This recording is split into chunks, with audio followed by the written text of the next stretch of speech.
Welcome to Pet Business Disruptors. I'm Clayton and I'm here today with Chris and Peter Maxted, who are the founders and owners of the dog 𝐃𝐈𝐒𝐂𝐋𝐀 company. How are you today, gentlemen? Hello, Clayton. Yeah, hi, Clayton. Yeah, no, very well. Long journey, but we're all right. Yeah. Yeah, we've got some nice traffic on the way. Yeah, the M11 played its part, but we're here. I used to do that journey like all the time because I used to work in Sittingbourne, and so I used to, and it's just like I don't miss it. Funny enough, No, funny enough. What were you doing in Sittingbourne? I used to wholesale down there, so my wholesaler was based in Sittingbourne. So it was a 3-hour journey from work. I used to stay down there three days a week. Really, and then travel back. Yeah, and I still preferred that to living in Mid-Kent, to be honest. So. We try not to travel too much for our job. We tend to be based in our hometown of Horsham. And last night I was on a speed awareness course. So when I do travel, I'm obviously going too fast. I've actually done 3 of those speed awareness courses. I usually, I remember at one point I did one when they first came out, and then I literally, when the 3 years was up, I literally had to do another one like straight away after. So I'm a speed awareness. That's a loyalty card. I didn't get a discount for the 3rd one I did, to be fair, because you think the 3rd one would be free. I don't want to tempt fate. No, 0 points. Zero offences. You already tempted it there. Yeah. Right, rather than talking about my like driving indiscretions, let's actually talk about like what you guys do. So you guys do a very unique and I think a very good, like awesome, like dog guardrail system for doors. Safety gate. Safety gate. That's exactly the wording I was looking for. But yeah, tell me all about it, because obviously I know, because like I speak to Beverly Cuddy, she was on the podcast, and she really recommends your product. And so, yeah, tell me, how did you get into it? What was the driver, and what was your background? Okay, well, if I take that first question, because obviously here as a pair, we'll spread it around. You're the inventor of it, aren't you? Yeah, it sort of came out of a necessity that I identified. My wife used to run a pet care business from home. So we were licensed to have 5 dogs in our house. We've got, a reasonable sized house, and the licensing authorities come and tell you how many you're allowed to have. Based on how many rooms you've got. Yeah. And we were up to 5, but 2 that used to come were 2 Pomeranians. And these Poms were just intent on getting out. It didn't matter. They were quite happy with us, but as soon as the door was open, one of them in particular was like gone. And it's like, we can't have this. This is not good for business. You imagine the conversation. Yeah, but the conversation we're going to have if I've lost your dog at the end of the day, it's not going to be good. Yeah. So then I started looking around on the market. There were 1 or 2 things out there. When you read the reviews and looked at it, it was sort of like, I don't know, because could we make something better? So then I set out on this sort of mission to come up with something that would actually stop the dogs. And then this whole sort of concertina thing that is neat when it's stored and then creates the barrier when the door opens. And from there, it was sort of born. You're very much, originally you set out just about creating the front door gate. And it's only... We went to our first ever show in 2019 in Birmingham, the National Pet Show. They stopped doing it now. Yeah. But, and I remember that one of the very first customers we had, they asked, "Can it go onto the caravan? Can I use it on my stairway?" And instantly we knew, because of the gate's modular, so you can make it any width. You can make it 2 meters. You can make it 50 centimeters if you need to. And as soon as after that show, we instantly knew that we sort of had something quite special that we could really try and just many people can use it for different reasons, and that's one of the best things about it. The front door gate is still very much our best seller, and it's our most popular product, and it's the thing that's so recognizable. But being able to supply caravans, motorhomes, stairways, doorways helps. For sure as well. It was an interesting journey, because the business is from conception right through. It was literally, to birth, to, infancy, and we're going on, because we had to do this proof of concept. I thought it was a great idea. I had other people say to me, "I think you've got something here," but we still had to prove it with the public.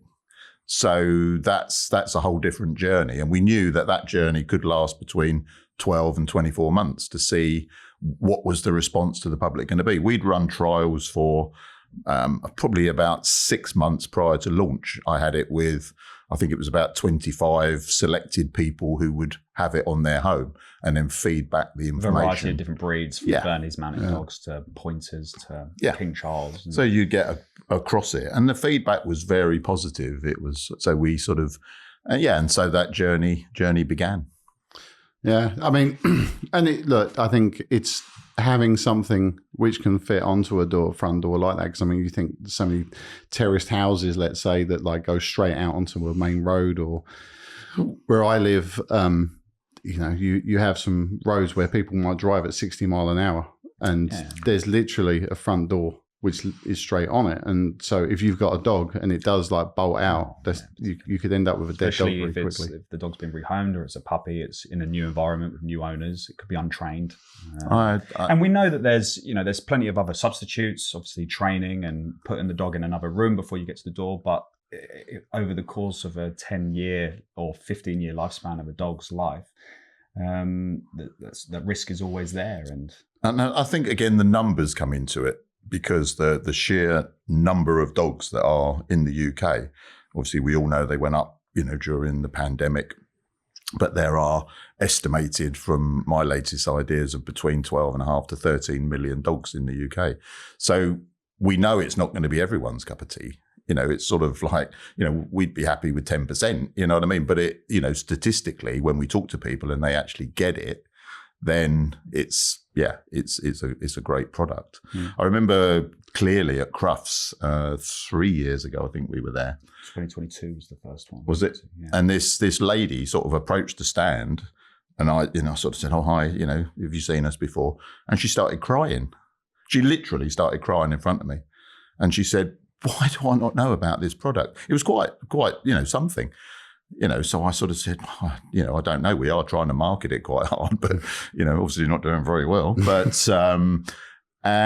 she said that day before she'd had her husband, who was early Alzheimer's, had left the front door open, and her 4 dogs had gone out, and she lived on a main road. And it was sort of like, thankfully nothing happened. No, she got them all back, but she said that 15 minutes of my life, I never want to live again, No, and look, I think the thing is that some dogs, so I have 5 dogs, and I can tell you that 3 of my dogs, I could leave the front door open and they won't go out. But 2 of them, good luck with that. Even if I leave like a gap in my legs as I'm walking out the door, it's trying to bolt out behind me. So, and it's not a training thing, because even, one of them, when they get outside, they immediately go, I actually don't want to be out here. And then wants to come back in again. Yeah. But I think like just having a product where you can safely actually open your door when you've got dogs is so important. And also for things like postman as well. I mean, well, that's do you want to take that one? That's an interesting story. We do work with different working groups. One Merseyside Dog Safety Partnership, where Royal Mail are part of that working group, and they bring out the stats every year, and they've just said this previous year it was over 2,000 attacks at the front door on Royal Mail postal workers. And you just think that number excludes DHL, DPD, other couriers, Tesco's, Sainsbury's, where, delivery couriers that are just constantly opening the front door. So we don't actually know the exact number of incidents. And that number from Royal Mail is only attacks, that excludes escapes. Well, what we're trying hard not to do is we're not trying to sell through the fear factor. Yeah. We want it to be a safety product and people to be aware of it. But what some people aren't aware of is the consequences of if their dog gets out. And we hear it time and time again, my dog won't do this, my dog won't do that. And the reality, as you've said, is very different. Yeah. But we don't, we try hard not to sell on that, you need one because your dog can do this. But it's awareness, as people know what we are. I think realistically, anybody who has dogs doesn't need to be sold on the fear factor. No. Because if you've got dogs, you start saying 2,000 attacks. It's that's the number that comes stats, we don't market that data because it's not something that we want to do. It's very much because it's the solution to the problem is not going to be one definitive answer. It's going to be a group of solutions. We fall under the engineering controls, such as a gate, cages, things like that. But ultimately, retraining is also a solution, or not letting your dog get to the door when the doorbell goes is also another solution. So the interesting one with Royal Mail again was that they, in the summer holidays or the school holidays, should I say, the incidents go up because the children open the doors. Yeah. So that's quite an interesting thing that people don't actually think about, because you sort of have all these procedures in place, shut the door in the lounge, or shut the dog in the lounge, sorry, and then the child might open the door. Yeah. And suddenly plan A has gone out the window. You know, what is plan B? Well, I haven't got one because the dog's out, you know. So that's, you know, yes. But then, so having our gate is again... And that's the front door gate. And as I said, over time, people have said, well, I don't need a front door gate. I live in a cul-de-sac, or I live in a gated house, but I've got a motorhome on the drive, and I'd love to be able to have a barrier going across the habitation door, or I want it across my archway or stairway. And that's just also something that the product can do. Yeah, we attended the National Motorhome and Campervan show at the NEC last year. Great show, 6 days. Chris, when he said, I've signed up, we're going, and I sort of went, oh yeah, great. And thinking it'd be 4 days like Crufts, and he went, it is 6 days, you know, and it's like, wow. Brilliant show. And have you ever been? The motorhome show? No.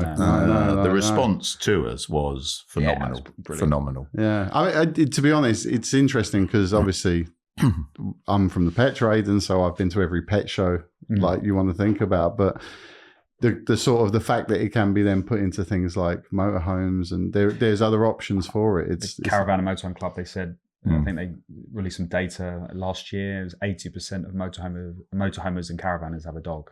Yeah. It's crazy. And I think, look, people are more and more taking their animals away with them. Why.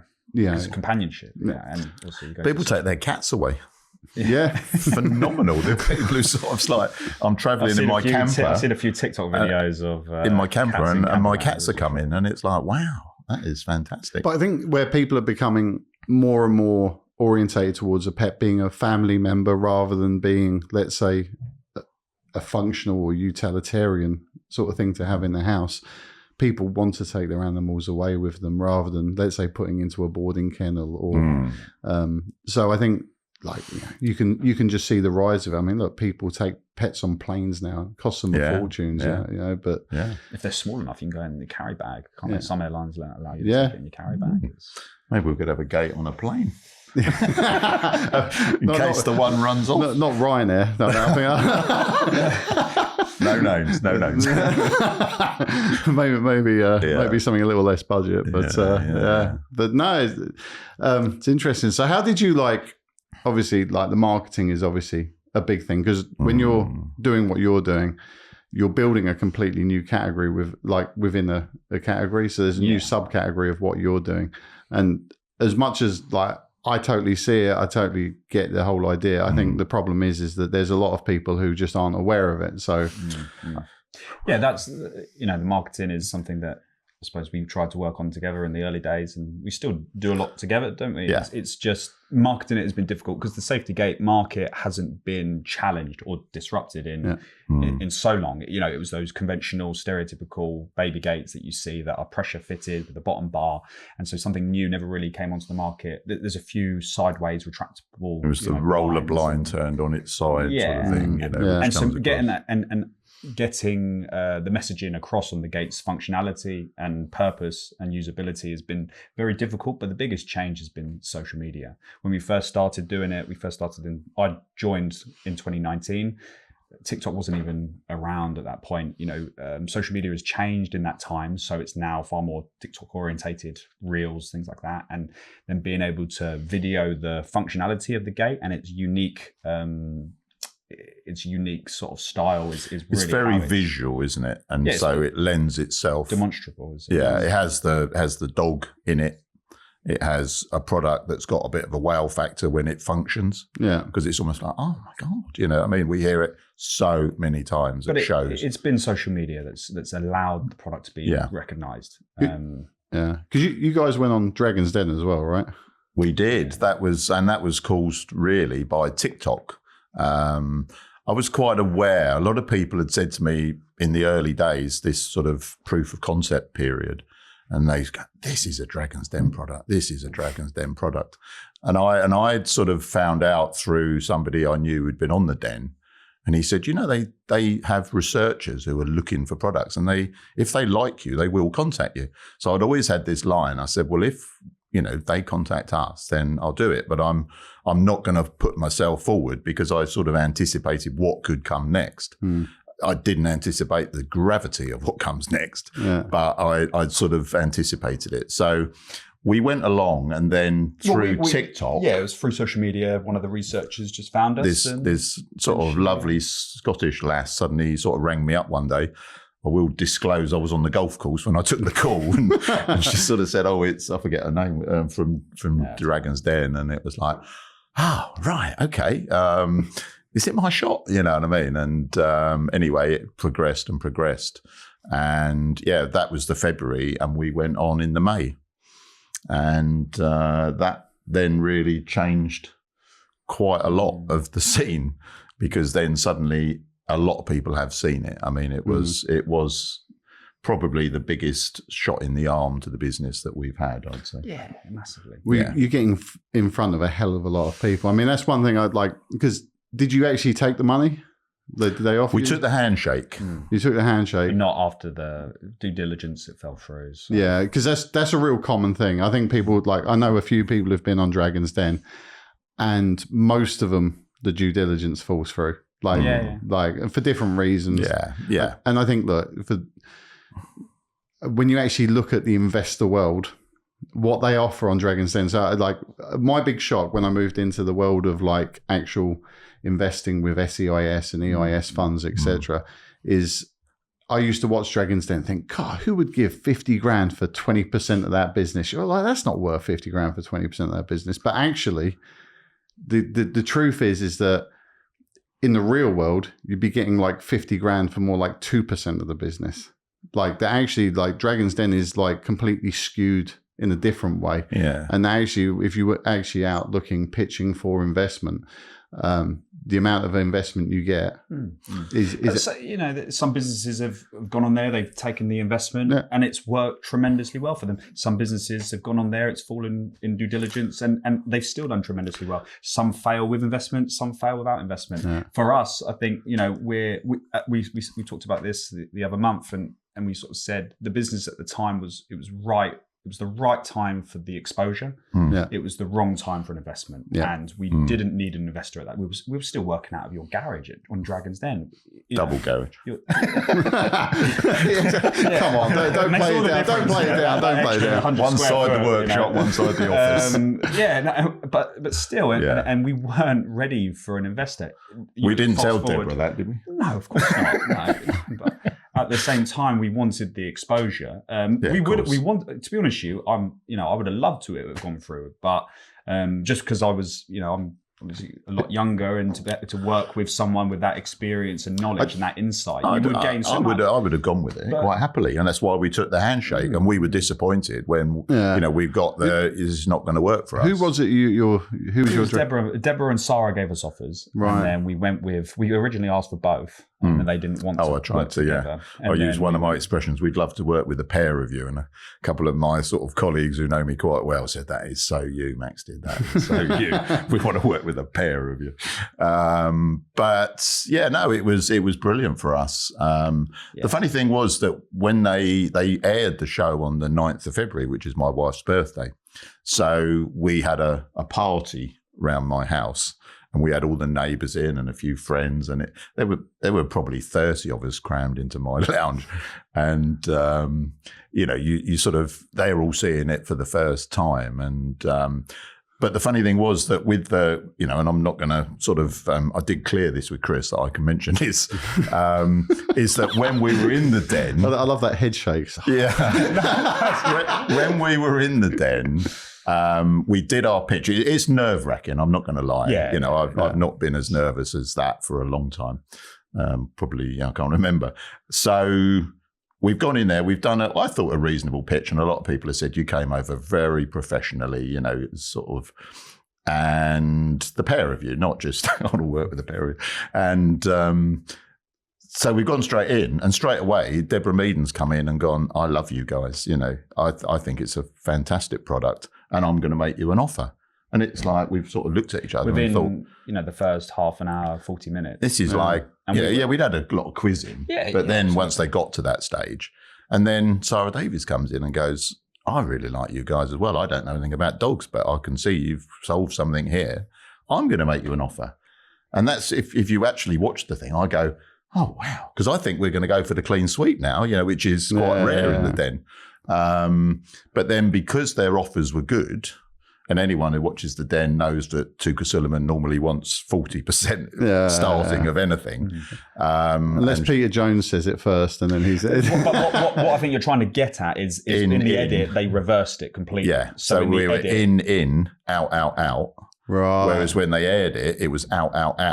So it made it look like it's an entertainment show. Yeah, exactly. And that was just my building point. suspense. And Yeah. It was great fun and a great experience, and you know, very, very. And there's no bitterness. Oh God, no. Just very happy with how the edit came out, because it did get edited well. I don't know if you watched it, but to be honest, it's on our website, people. Well, I'll have to watch it. I'll have to watch it. Yeah. But it was a good experience. It was brilliant. Yeah, it's funny because I watch Dragon's Den a lot, and I've watched quite a few, and I've got to be honest, I forget half the people on there. But of course. It's there's a few that are so iconic and recognizable. But it's in your sector as well. Is if we can be that few that's memorable, then that'd be great. But if we're not, the ones I remember generally are the ones where I'm like, "What the hell is this as a product?" Or like, or their story is absolute nonsense. Like someone who's got like natural dog treats, and they're going, "Well, I went to the pet store and I couldn't find anything natural for my dog." And you're like, "Have you been to a pet store recently in the last 15 years?" Because the biggest thing that I take away from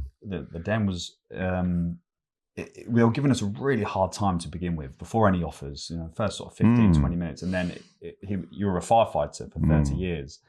And because they asked for your backstory and things like that. And as soon as that How can you not draw wages? Because I said up to this point, I'm not drawing a salary. He was working. Draw a salary. And they're onto that like a dog on a rat sort of thing. It's like, well, how can you survive without money? You know, and I go, I'll pre-plan that sort of.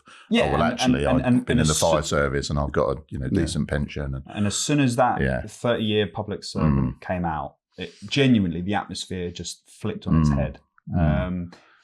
There's a tip to anyone who wants to get on the den.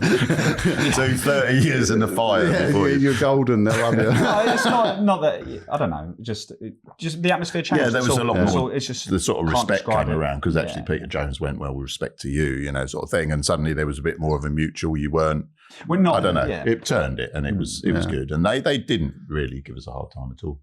No, obviously it pressed us on a few different, financials and things like that. But you got to know your figures. Yeah, but we had a topic each. Well, no, we had about 3 or 4 or 5 topics each. Yeah. But when it came onto it, so if it was like patent, I took the one on the patent. Marketing. You took the one on the marketing and the whole social media, because that's the thing that we, so it's sort of another topic really, where we've set out to sell direct to consumer. It has been a decision we sat down right at the beginning and took, driven a lot by Chris. Because, and margin. The margin dictated, but you sort of drummed that home to me. Yeah. Because I'd sort of seen stack it high, sell it cheaper, let's go into the sheds. And he sort of said to me, no, there is never a better time to sell direct to consumer. There will never be a better time. And that's our policy. And so, but of course, you're trying to, if we stocked 1,000 gates into, Pets at Home, they will sell the 1,000 gates for us. We sell 1,000 gates. We've got 1,000 different customers. So it's a different. But that also plays to our strengths, yes. Because we've both been customer facing for many, obviously customer service whilst at uni and prior to that, and your other businesses, you've always been customer. So it's never that side to it's not been an issue. It's also margin. We've remained UK manufactured. We do not have a super strong 70% gross profit margin. So it doesn't allow us to go into the trade. Yeah. And because of social media and because we can go and reach 10, 15, 20 million people on an organic social media post, now that you couldn't do 10, 15, 20 years ago. It does enable us to sell D2C. Yeah. And things like Shopify, all these different platforms have come up to really help the business. But it depends on your model, depends on your product. It works for us because it's so unique and we have a patent. So it's like... Yeah. But I think it's unusual for the pet industry. I heard you talking to your guy the other day on Pet. Yeah. Harry was his name? Yeah, Harry Chapman. And obviously he was, driven by, because your discussion about distributors and, and trying to get into independence and, and things like PATs. But that isn't our sort of market. I mean, it's a very different product. Yeah. I mean, if you look realistically, if somebody's buying dog shampoo, they generally don't want to buy it online because it's a low value spend. Exactly. Postage and packaging kills it. You want to, if you're in store, you can have a browse, you can look at the different ones, you can make a selection. If you're getting our product into store is not going to be, it would take up a lot of space to demonstrate it. It's going to take a lot of shelf space. You even need videos and from a D2C point of view, your product makes sense. And also, look, the other thing is if you went into Pets at Home, sure, Pets at Home would get it and they would sell it, but you would never sell again on your D2C website because the reality is with most people is that they will buy from, let's say, in inverted commas, a trusted source. So if you're on Amazon, they'll rather buy on Amazon than buy direct. They'd rather buy off Pets at Home than buy direct. It's not that they don't like your brand or anything. It's if you just think about how you buy personally, how often do you buy directly from the brand? It's minimal. Yeah. So by keeping it all in-house, but you've got a patent and you've got traction, it gives you that ability to make the higher margins. And if you were to dilute that at some point, that would you would lose on that.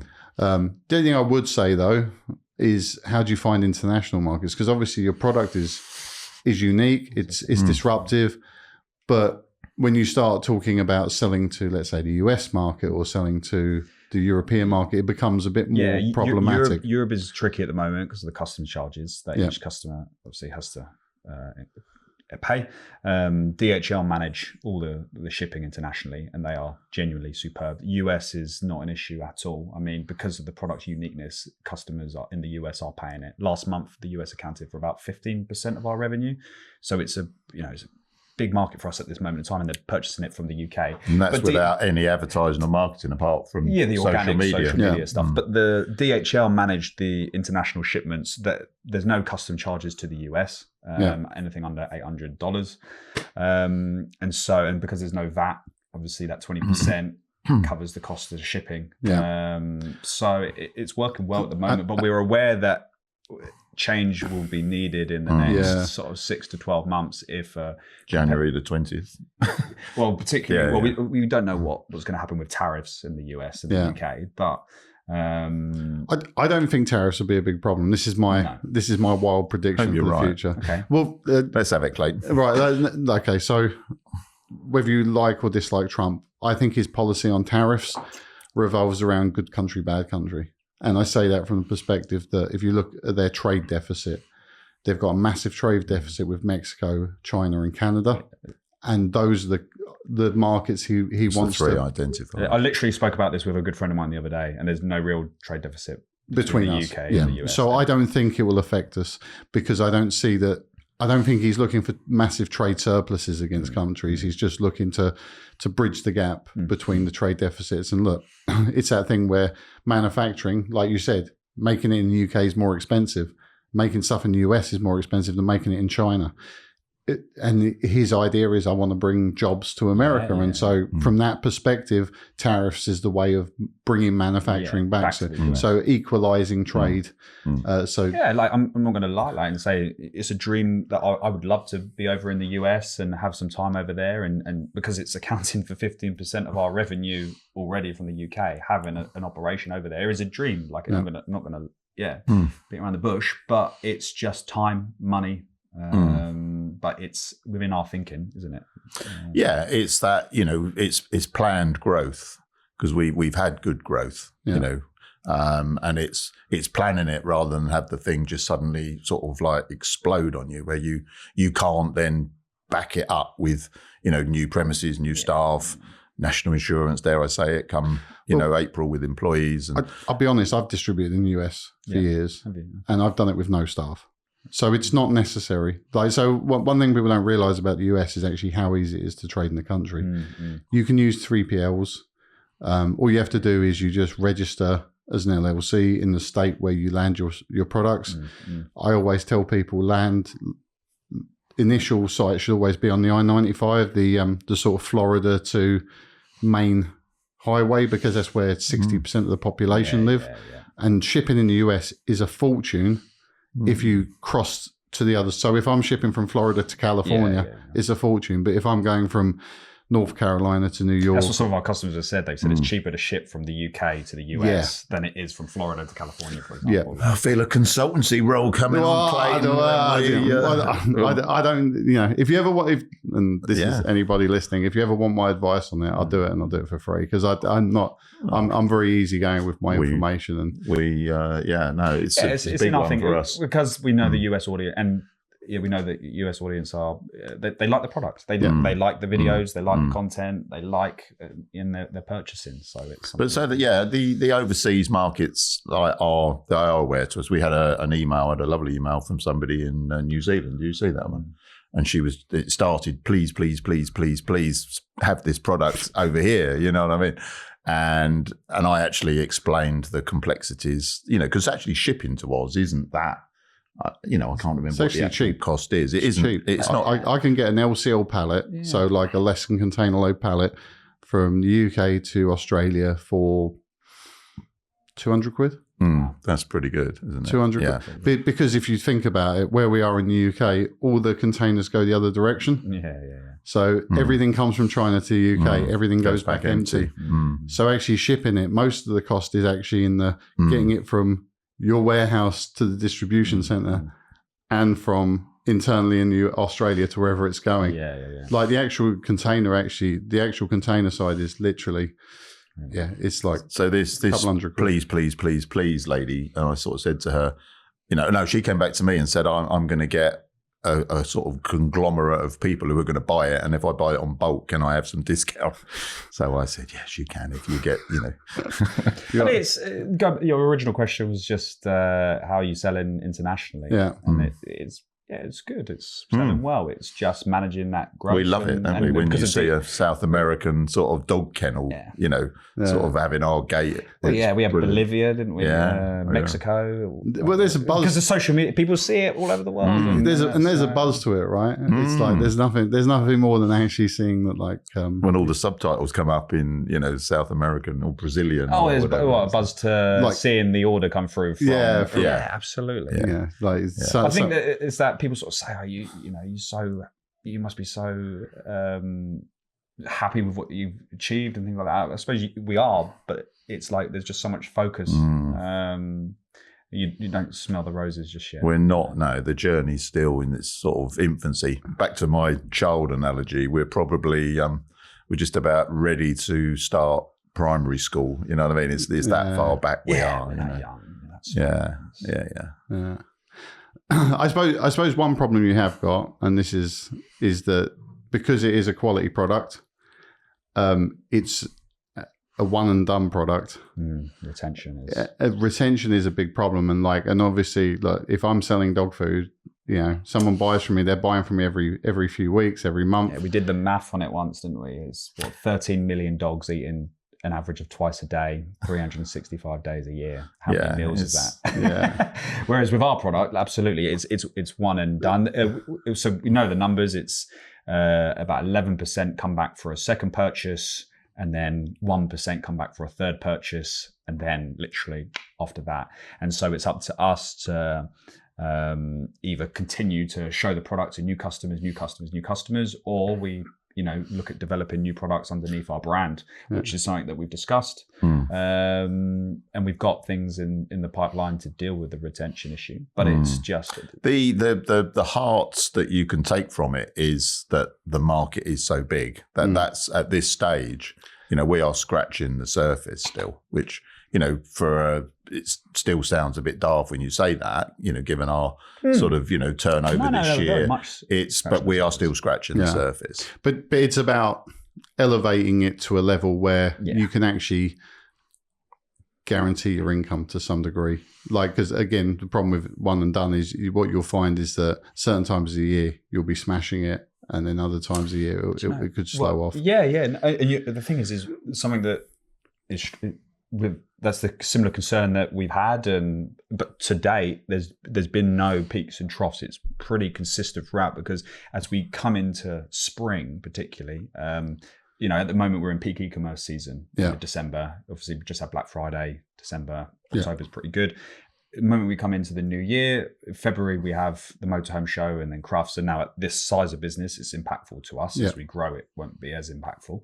But the moment we pivot, we move into spring, we've got the motorhome market. And because we fit to every single motorhome, caravan, camper van, and they all take dogs, and that's what we're finding is keeping the consistency throughout the year. And we planned our move in August, because normally August isn't seen as a ghost month, and it was one of our busiest months. And I just suppose we just see consistency throughout the year at this moment in time. And as we grow, that might change. It's that sort of reverse, because although the dog food market is colossal, as Chris said, just do those numbers. Then you look at how many people are trying to actually get at those numbers. And that's then, and some big dinosaurs roaming those particular places. Also, look, I'm in the insect industry at the moment, and one of the things some of these insect companies do is show their investors is like, look at the size of the dog food market, and you're like, well, it's X amount of billion, and you're like, and okay. we want to capture 1%. But you break it down, you're senior, like puppy, you've got large breed, small breed, you got grain free, you got kibbled, you got raw, you got wet, and then you're talking about going all the way down to some kind of weird novel protein, and you're like, how big is that market? Not very big. And then you got multiple brands going across that, and there's some real mega companies in that, absolutely. Mars, Colgate, Palmolive, like Nestle. These are companies that can afford to pay. That's my big dinosaurs. Well, if you take so at the moment we've got these explosion of subscription dog companies over here, and that's all being driven by. Do you mean like Button Up Box? People like that, Button Up Box, Pure Pet, Different Dog, all of these different ones, like Tugs. I had Harry from Tugs on this, but that's all being driven by. There's a company in America called Nom Nom. Okay. And that was bought for $1 billion by Mars. And it's that same thing where if you're doing well, they're all hoping that Mars will come along and give you a mega purchase. But it's such a competitive market. You've got to be so early in the game and throw an absolute fortune out. I mean, you just Google any of these companies and all of them will have sponsored ads against the name of the companies you're doing it for. And these things cost a fortune. But obviously being in the safety gate market, it's slightly different, maybe a bit less competitive. That's exactly the point. We've got that bigger run at it because we've got first run and access to that whole market, because whether you want it across that door there, or you want it across this room, or you want it across your van, your home, your stairs, whatever, your bathroom, we can do it. So that market then is not just not just one doors, gate, one product on a door. We think that, and then go across the pond, and that's why we have our eye over there, because you do the numbers over there with dog ownership, and it makes us sort of, it's mega. I mean, look, I dealt with Chewy. Scary. Mega. Well, Chewy, for example, they're online only. They're the biggest online only pet retailer in the US. And their revenue is $11 billion a year.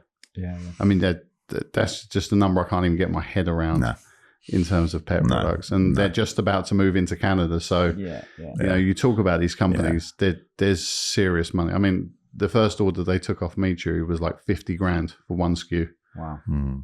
So you get into these companies, they spend a lot of money. Yeah. So no, we sort of keep, we've got a serious sort of plan. We sort of, we just sort of finished off next year's plan, just recently put the final touches to it, and it's ambitious, but that's what we're here for, isn't it? It's sort of, let's have ambition. We know we've got without putting too fine upon it, we think we have a great product. Yeah, I mean, yeah. And hopefully our reviews stand up, which is lovely. I mean, that's the thing. Somebody yesterday who purchased, because people purchase over the phone as well. So, if we have certain people who aren't so sort of e-commerce savvy, they bring us up, and it's really quite nice.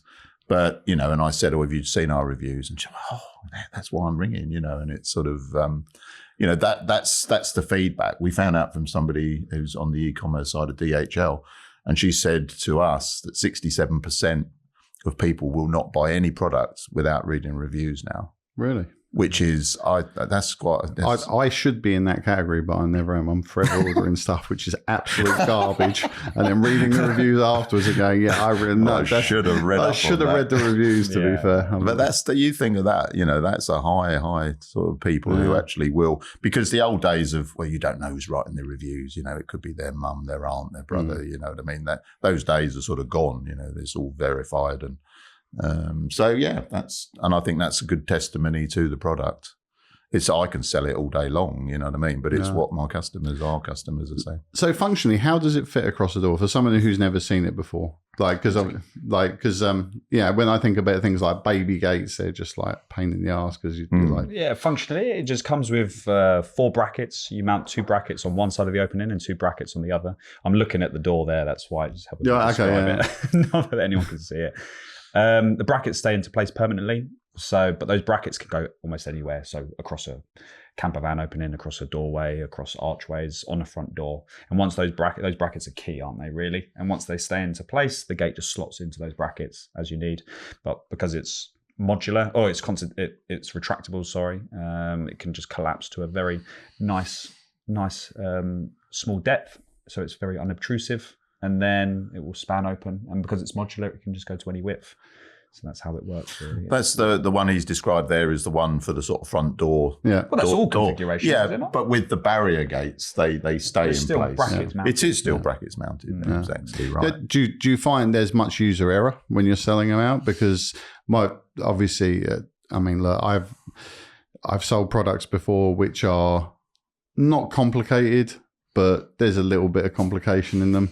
And it's always a bit of a headache, to be honest. That's something that we tried to, again, because content, we make variety of YouTube, TikTok, Instagram videos that can help as many people digitally as possible. And then you've written a very comprehensive installation instructions.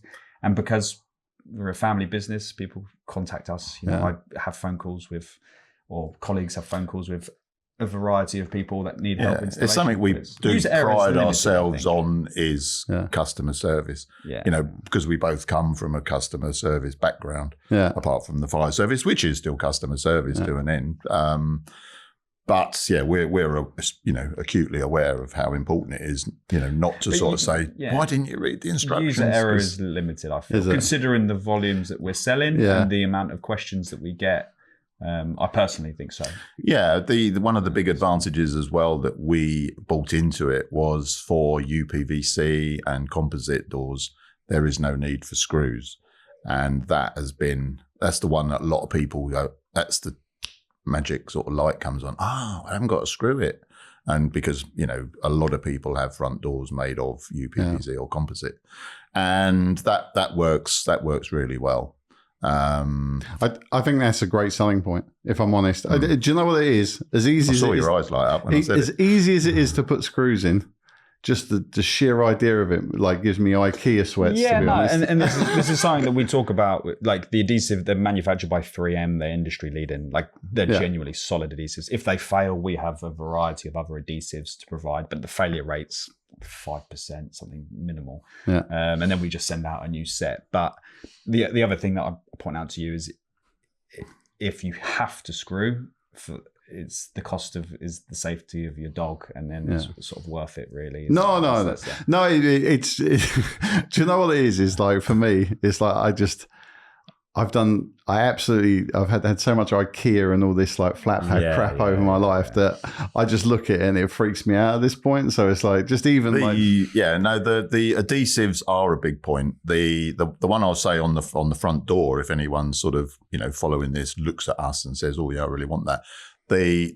you never have to screw the one on the front door because it doesn't have any weight on it. The weight of the gate stands on the one on the frame. So if there's any of the adhesives are, in that sort of 5% or less Chris is talking about, they're the ones that will give. And so suddenly you're not screwing the front door where all the mechanics are of the locks and the levers. You're just putting in two sort of short screws in your frame. And, like Chris said, if we're talking about your safety of your dog against two screws in a frame, is it a conversation that would put people off? I like to think it wouldn't, but depends on the it might. context of the situation. Yeah. I like to think it wouldn't. No, for sure. I mean, it's that's just me being a little bit of a it's just there's a lot of you out there, Glenn. Well, that's the thing. It's just just the difference between someone saying, this one comes with screws, this one you can use adhesive. glue, I'll be like, I'm all in on adhesive, to be honest. We let people have both options. Yeah. So how did you because obviously you work for the fire service, so that whole engineering background, I mean, you learn a lot of sort of common sense in the fire service. You like to think that the entrance sort of sorts out the people who haven't got any and the people who've got a bit, and then they sort of bring on the entrance to what, sorry? The entrance to get into the fire service sort of sorts out, whether you've got that sort of natural savvy. And then, that sort of started it. I've got to be careful what I say about firemen here, but like a lot of firemen, I had a second job, which was a very practical job. I ran a commercial decorating business. I was full time, so I combined it. And a lot of people say to me, "I don't know how." You've always had a practical mind, haven't you? Yeah. And we did work with the supplier that we found. You worked. Well, I say we. I was at uni. Peterborough is where our wire bending man is. Well, all the greatest things come from Peterborough, to be honest. I've got to give a big shout out to Silvio and AWB. They are real industry leaders in what they do. And produced through. You worked with him, didn't you? Yeah, we've worked all the way along together, Silvio and I. And the quality of the kit is really good. That comes back, and people like the fact. And this is not sort of anti other countries being able to do it. It's people like the fact that the UK is manufacturing a quality bit of kit. He's got robotic welding down there, so all the welds are all done robotically. It's something to see when it comes out. From a business. It's nice being UK manufactured. We don't have the best margin, but not everything is about money. We've got the benefits of the supply chain. We don't have delays. We don't have issues in that sense, and we've got good terms with him, and it's just a good working relationship. And if there's ever an issue, just drive 2 hours up the road and you go and resolve it. And that is also key to us. And look, the other thing as well, look, if you were making it in China, like what's going on with the Suez at the moment, like that suddenly goes from you need 3 months stock on the water at all time. Yeah. So, then you're trying to predict your sales and you're either going to end up with too much or you're going to run out. And funny enough, on the Den, Peter Jones, actually, they didn't televise that bit, but he actually identified and said to us, I think you guys are actually onto something here. Stay UK. Because our plastic clip, which, we could easily get manufactured abroad, is made in Sussex. So again, we've taken that deliberate decision to remain UK based, to support the country. Maybe it's a little bit, I think. Yeah, well, I don't know. We're forced into doing it in the early days. Reasons, maybe. But I think from a supply chain thing, though, it just makes everything so much easier. So much easier. I mean, because as much as I want you to sell tons and tons, you're not at the stage where you're supplying 1,000 B&Ms a week and that sort of stuff. So for you, having the right amount of stock all the time, not having to stock like a complete container load, and also not having to deal with, let's say, 40 product coming over, because again, you order 3 months worth of stock at a time. You've got a complete shipment coming from China. It turns up, it's not right. What you're doing, it's a real problem. And in the early days, we It was more because you wanted the relationship with Sylvia, but we did go to Istanbul to go and try and find a supplier, because we had meetings with different consultants that just basically said, look, you need to get the cost of this product down. It will not work. So I was set about. It was me in the pandemic. No, it was in the pandemic, 2020, August 2020. I flew out to Istanbul, and I'm in you and I went out in August 2020. Found a supplier. Good guy, really good people. Placed a minimum order. At the time, it was only about 1,000 units. It would take us probably about 6 months to sell through at that point, back 4 years ago. I go back out again in October 2020, alone, because you were pretty unwell, I think. I did, yeah. He was hospitalised for about 3 weeks. It was COVID related. It was something called pericarditis. That is an inflammation. And we went out to I've gone out to Istanbul, and I've looked at the stock. Awful. Was not good enough. I'm like 25 at the time, me alone with 4 guys in the middle of Istanbul. I can't turn around and be like, it's awful, you got to bin it. It was a real learning experience, but probably the best experience, because it made us really appreciate quality, and it made us appreciate. It made me appreciate the UK supplier more than you. Maybe I was a bit more hungry for margin at the time. And it was a very humbling. But this was still in this sort of proof of concept stage. So it didn't impact the brand in the same way, because the stock came over. We had a throwaway rate of 50-60% because it was so bad, and the remaining sort of 40% that was sellable wasn't up to the same standard as it is now. And it was just a great learning experience, and that sort of focused us to stay UK made. And the other thing people don't talk about as well is when you get stuff made in these factories, good luck making sure that they only ever make it for you as well. That's the other thing, especially when you've got a unique, different product. That's a really interesting point. And it's nice not to be at the behest of, like you say, an Amazon who are going to turn around and say to us, our algorithms, are saying we want 5,000 units next month.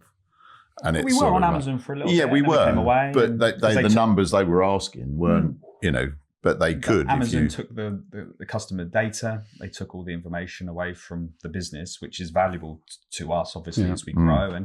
And then we made the decision just before the Dragon's Den aired to pull it away from Amazon, to bring everyone to doggate.com, just because you can control the customer experience. You keep the data, you keep the information, and the big one is controlling the customer experience. It's key. Like you say, usability, installing it, all that. With Amazon, you don't get that same customer relationship as the merchant anyway. And people are always, when they bought from Amazon, loath to go to the company direct as well, just to talk about it. It's easier to return it, isn't it? It's just free return. Blame Amazon, just return it, and Amazon's brilliant. Like, I don't fault it too much, because it's the most convenient thing on the planet. It's potentially not doing the high street a lot of good, but it is some beast. For consumers, it's fantastic, because you order it, it's there the next day. If you look at it funny and don't fancy it anymore, you can free send returns, it back. So you get your money back, and it's like. It's terrible for businesses, but it's fantastic for Amazon. And we're aware that. A day might come where we have to pivot back to Amazon, and I'm not naive to that. No, it's never say never, but it's not something that we need to do right now. No. So any plans going forward? Have you got anything you want to share, or is everything hush hush? No. We to an area you alluded to a bit earlier on. We've had a good look into the shows market. Yeah. Chris was very keen to sign us up to a lot of shows last year. He was up in Rutland, we were in Newbury, we were down in Kent, we were, the NEC. And they're good because what you can identify, and I heard you talking about it, I think, with Harry, you saying you quickly work out which ones are the ones that are worth being at. Yeah. Was it a Turkish one you were talking about? Oh, man, I went to one, it was... I won't say the name of the show, but there's 2 in Turkey. There's one which is worth going to and one which isn't. And I went to the one which isn't worth going to. And my God, I was demented. Really? There's nothing worse, is there? It was just literally just sitting there you get one person an hour come up to you, and the person who came up to you like had no interest in what you were doing. They were just kind of like, oh, what are you doing? And so like, yeah. And I actually saw Harry at this gardens, like this pet bit at a garden show in the Excel in London, and it was brutal. So quiet, like literally, it was just stall holders talking to stall holders. I'm not sure there's a worse place to be than that. But we've identified some good ones, and the championship dog shows you've really found. Good. But next season, it's just going to be delegated. So, we're in the hunt now for finding a stand manager, stand rigger, basically to go and... if anyone's listening. Well, you never know. I mean, because it's serious. We don't have the time to go and spend all weekend at these events anymore, but the product does need to be there because it sells really well, and it just gets that, lets customers have that tangible experience with it rather than just seeing it online. But then the other one is, at this moment in time, so many cat owners are buying the front door gate. Which he's let the one out of the bag there. Yeah, That's good. It's great. We're going to talk about it. And cat owners are buying it. They're buying the dog gate. And so a lot of cat owners. Because, again, the percentage of house cats in this country. And people will sort of say, oh, my cat will just jump over it. And at the front door, the big reason, the big reason why the cats don't jump at the front door is you're always in attendance. So whether you're at the front door to take in a parcel or to let yourself in after a day at work, you're there in the context. Take your pizza box in the environment. No, and we've just had so much feedback from cat owners say, oh, I've bought the gate. And so I've spent one afternoon going through all of our Trustpilot reviews from cat owners, and I phoned them all up to try and find out, why they've used it, why they've bought it. And, they've explained the reason why the cats haven't jumped it, and so we're looking at basically pivoting the product to Cat Gate. So we will be launching Cat Gate in the new year, specifically for that. It's a taller version, so it stands 1.2 meters off the floor. With a sort of 5 centimeter. No, you can have it off the floor, but like probably 25 centimeters. It's just going to give cat owners. It's going to be far more targeted to cat owners. So the FAQs are going to be a lot more detailed. The pictures, everything will be far more focused to cat. And it will be on windows as well, because one of the things we've identified is that people with house cats struggle to open a window in the summer. And so we have a designed gate. And we talked about whether or not to have pet gate and just sell it for dogs and cats at the same time, or do we segment it and separate it? And we've gone with the approach of separating it. I think that's a better move. Do you think? Yeah, no, 100%. Why do you think that? I think people, even if it's the same product, I think people liked the security of buying something which they know is designed for their pet. So it's a bit like Royal Canin's branding of, they had breed specific dog foods. It was just dog food with a slightly different shaped kibble. But because it's got German Shepherd on it, people go, I got the Shepherd, I'm going to buy this. And look, people, if you had a Persian cat one that, even though that's way too niche, it would still appeal. The more specific you can make something. And I think pet is almost too broad. It's too broad. And a lot of the gates on the market at the moment are branded pet barrier. They're not separated between dog and cat. I actually love the idea of the window one, because I was actually, when you said about the cats, I was going to say you should, I think, because a mate of mine, he's got cats, and literally you open the window, it's out the window. And now you live in a high rise, and then suddenly you've got and when I say high rise, you could be second, third floor. And then suddenly you can't open your windows. And we've sold it to windows already. But we haven't done it as we haven't marketed towards windows. There'll be a different website. But the Asian market for that, so places like Hong Kong, for example, where you can be 30 stories up in the air, and again, cats are very they're treated a lot more like dogs in certain parts of Asia.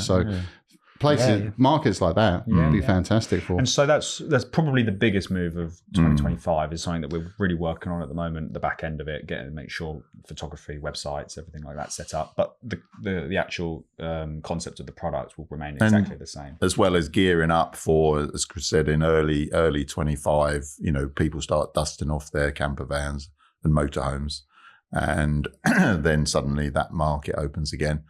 We are working with at the show last year, Prima Leisure. We got into conversations with them, who are sort of almost the retail. They're the largest accessory supplier of motorhomes and caravans. Yeah, and they take the product. They're through Bailey's of Bristol, and they've been stocking them and selling them through their website to their club of camping and caravan and motorhome club. Yeah.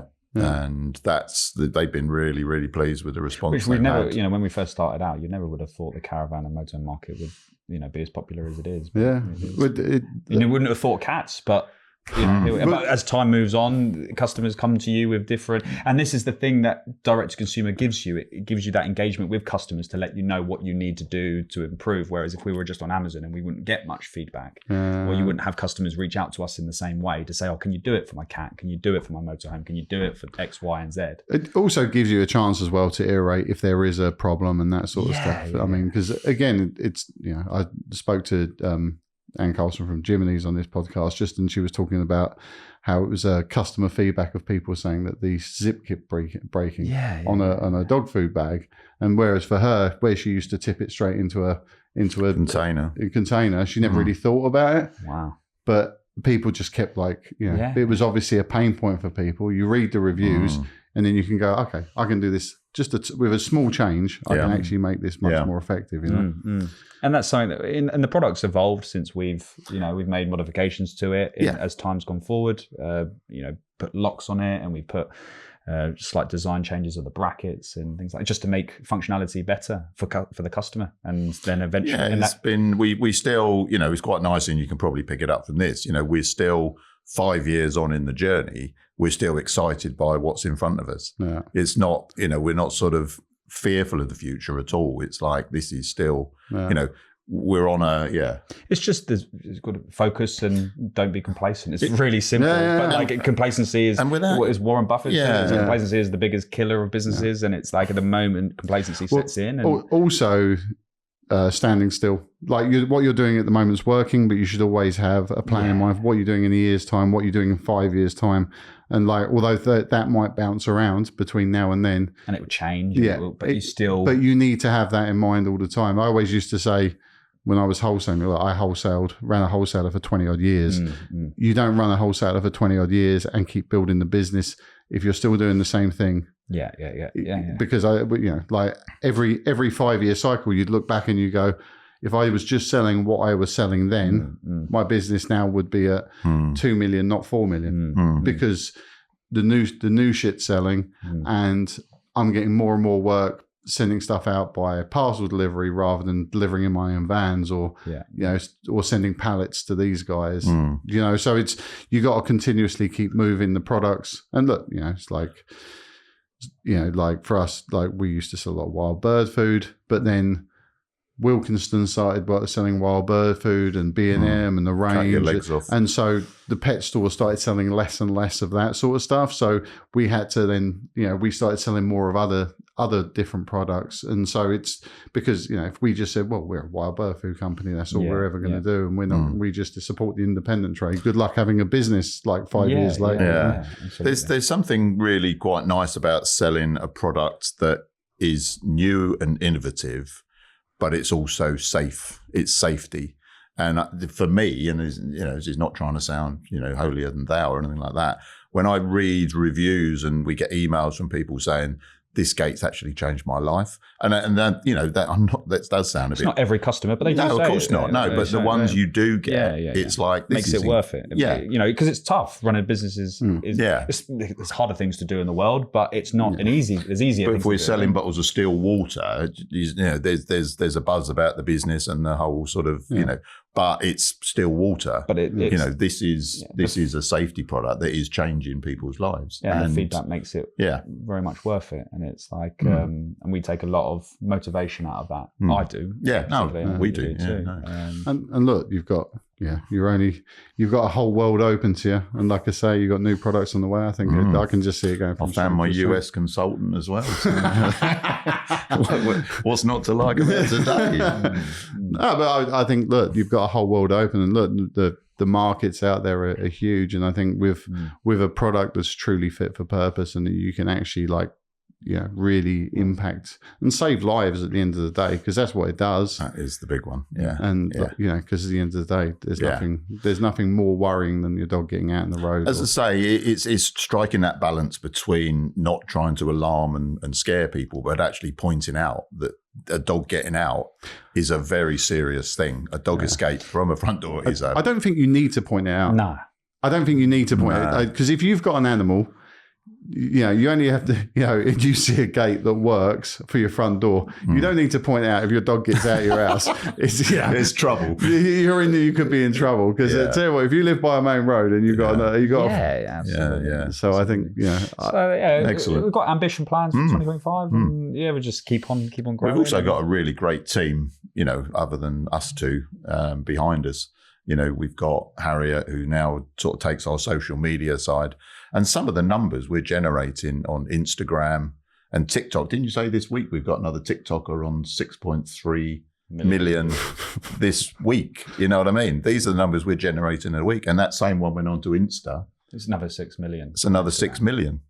Just like that in a week. So, she runs the social media side, and then our fulfillment team. Yeah. And it's nice. It's a nice sort of business to work on at the moment. And it's, working with your dad as well. Family business. That's a whole separate. I mean, I could never work with my dad. We used to want to punch each other's heads. Have you ever worked? Yeah, I tried.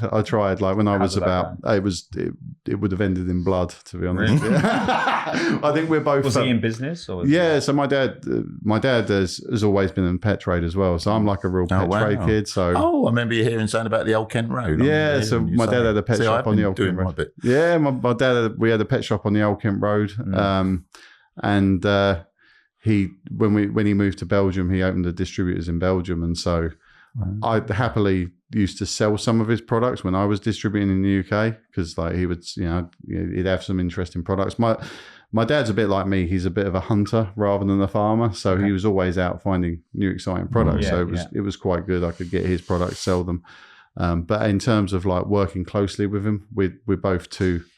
I think I could see, and it is, we're aware that we're father-son, but we're also business partners. But I could see with Chris's sort of, his business degree that he brought into the business, he had such new and inventive ideas, and I had the sort of old school. But it works well in both ways. Yeah, having that old school approach works really, really well. Yeah, and bringing modern insight also helps. So it is. We haven't. And on a personal level, it's been tough. I'm not going to, it's been, but it's also been incredibly fulfilling as well. But you do something like Dragon's Den and the pressure that brought upon us. Yeah, I mean, I can't stress that is some journey. If anyone who's thinking, I want to get on the Den with my business. Yes, it'll be good for the business, but there are some hoops that you have to jump through, and you've got to be prepared to jump through. And, end result is it's been brilliant for us, and probably better that we didn't take the investment, because 20% of the business would be gone. Yeah. I'd love to be the one that got away, the Trunkies or the Tangle Tees or whoever it was, the ones they all talk about. I would love Doggate to be on that list, and maybe we will, maybe we won't. Mm-hmm. But there's stress and pressure. Have you enjoyed working with me? I have. Yeah. I've never actually asked you that. No. Oh, this is getting nice. Well, we're going to have a little hug in a minute for the camera. We had one in the lift, didn't we, after Dragon's Den, actually? Well, I think as long as you can separate business from personal life is the main thing. Yeah. Like, I worked, like, my distributor, I worked with my best friend. So we worked together for 20 years, but we were very much best friends now. Yeah. Good. Yeah. Oh, that's good. But we were always very much, this is work. Yeah. This is our friendship. Yeah, that door shuts. And the door shuts. our friendship means nothing in the work context. Yeah. Because I have a job to do, you have a job to do.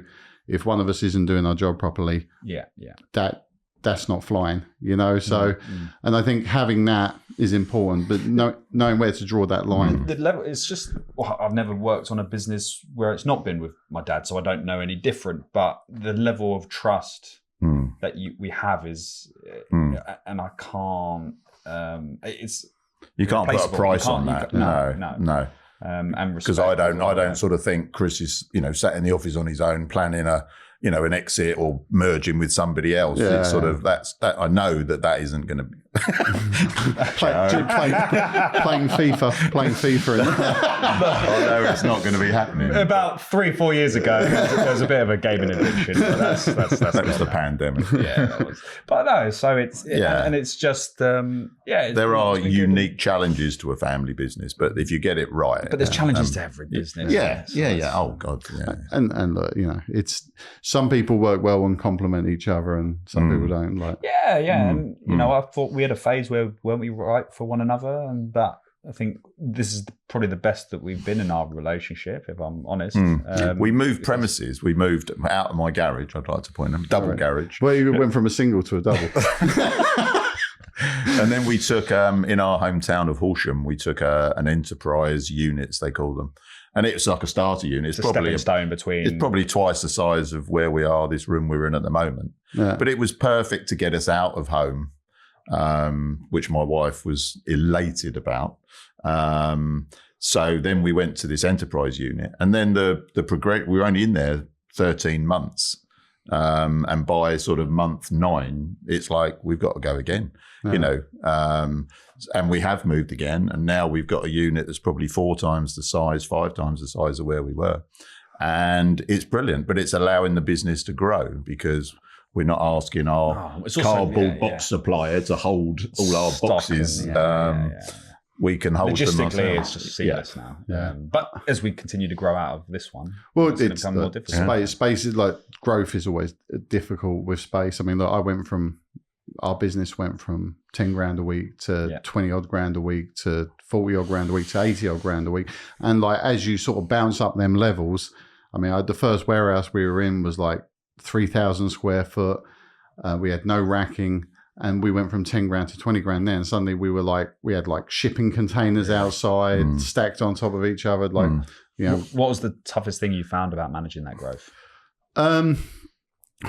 Like the infrastructure was probably the hardest. The infrastructure and the cash flow, if I'm honest, like, because as you sell more, making sure people pay on time. Like, look, when you're business to business, you've got like some people with credit terms, and then the VAT bill goes up mysteriously. And every quarter they want it. But the infrastructure, I mean, because obviously the place we were originally working out for was like a warehouse behind a shop, which had like a really tight access point. And so when you suddenly then go from needing like 3 or 4 articulated loads of stuff being delivered a day, and then there's like, you know, and the outside all got ruined because we were getting so many big lorries down there. It wasn't really fit for purpose. And then we had like a forklift and we were getting it stuck down holes and all this sort of stuff. It was, the headaches were unbelievable. No, we're very happy where we are. It's been a good unit, and we sort of it's a big enough. We can now grow into it, and then there might come a point where it's too small again, and then we'll just. I think a little bit of, you have to do a bit of future proofing. Like when we moved to the next site, it was about, look, this is too. Did you know how long you were going to be there for? Like, did you have a rough idea? We kind of realised what we could physically turn out of that particular unit. Well, we actually were unlucky with that unit because we got compulsory purchase, so we moved to Woolwich. Okay. So we were in Lewisham, then we moved to Woolwich, and the place we're in Woolwich got compulsory purchase for the Crossrail project. And that was a nightmare because everyone thinks compulsory purchase, you're going to make a fortune. It was like they literally screwed the pants off of us, gave us the CPO order 2 years before they actually took possession. But then they said, well, we can take possession at any time, but we'll give you a month's notice to get out. You can imagine a whole business doing like £4 million worth of product a year, and you've got a month to get out into another warehouse. Crazy. Which is why we ended up in Sittingbourne, because it was much cheaper, because we just couldn't find anything in London for the right amount of money. So it was a nightmare. But it's probably the best thing you did, though, getting out of London. Yeah. I guess so. It's hard to say that for a Londoner. Do you know what? Look, I go to London now, and it like, I'm like, it gives me, I'm like a little bit, a little buzz, little bit of aggressive, the aggression and that sort of stuff, and the sort of the high pace of it. Look, I live in the Fens, which is like, if there's one car waiting before me at a junction, I'm doing my nut, It's sort of like, where did you come from? You go to London and you just sit in hours worth of traffic, and you're just like, oh. So I don't miss that aspect of it. But I love pie and mash and all that sort of stuff, and just sort of the certain cultural things in London. So you can get pie and mash. Do you think you ever go back? No. It's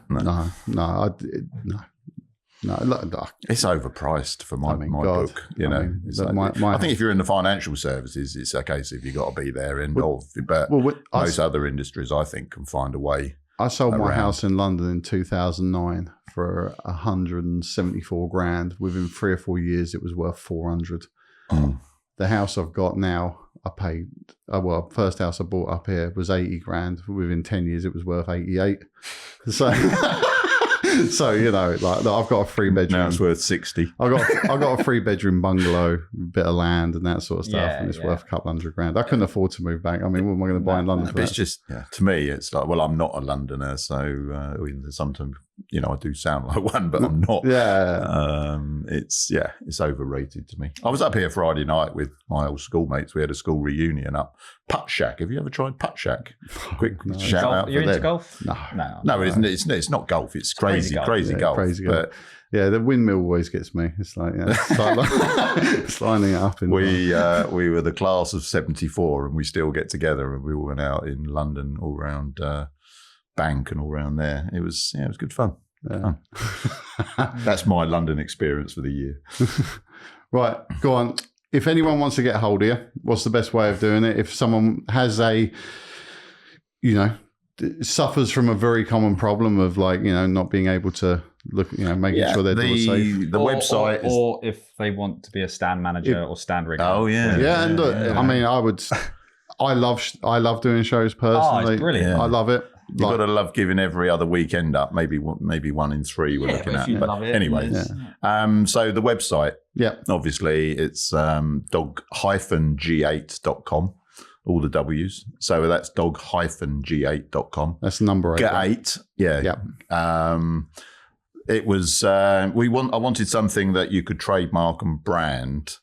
Whereas GATE, if I'd called it Dog Gate, GATE, I wouldn't have been able to because it's too generic a term. Yeah.